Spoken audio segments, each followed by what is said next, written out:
Župančani zaplaću.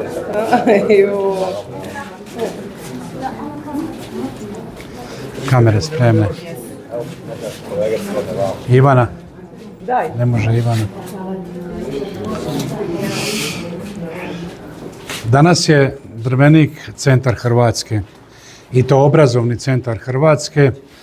Možda će ljudima koji večeras, zahvaljujući vama gospodo iz medija, budu gledali ili slušali ili čitali ovu vijest, biti im smiješno i čudno.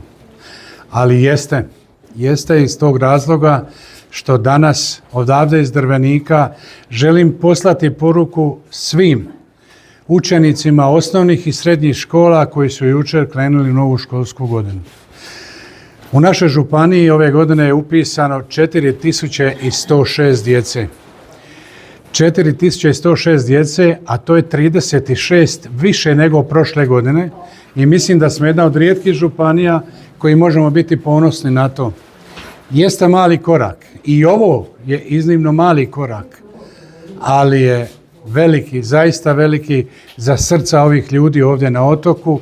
Ne mogu nikako zaboraviti sve građane ovog predivnog otoka, posebno predsjednicu mjesnog odbora, doktoricu Lovorku, naravno i pobočnika njena, doktora Jurija Meštrovića, svi oni koji su ovdje sudjelovali, posebno ravnateljicu i evo, dragu učiteljicu koja će ovdje biti na otoku sa ovim dvoje anđela i u narednoj školskoj godini uživati. Međutim, podijelit ću gospodo s medija, a i stanovnicima Drvenika još jednu jako sretnu i veselu vijest. A to je da je na još jednom našem otoku ove godine, nakon 60 godina, upisan još jedan razred prvašića. Danas na Visu imamo 2 razreda prvašića nakon punih 60 godina. To je iznimno, to je velika stvar. Ako uzmemo u obzir da se radi o otoku, da se radi i o povezanosti i svim ostalim faktorima unutar obrazovnog sustava, onda možemo zaista biti ponosni. No, nećemo stati na tome.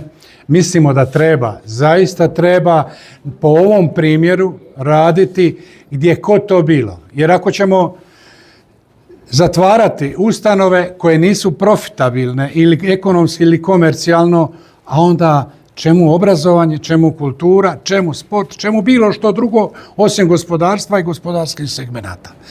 Zato je bitno da jedno dijete, ali da jedno dijete u svoje mjesto ide u školu. Zato ćemo na to nastojati i u buduće kao što smo ovdje za Drvenik. I Bog zna bili mi u tome uspjeli, da nije bilo iznimno agilne Lovorke, da nije bilo Julija, da nije bilo vas, svi drage Drveničanke i Drveničani ovdje s nama.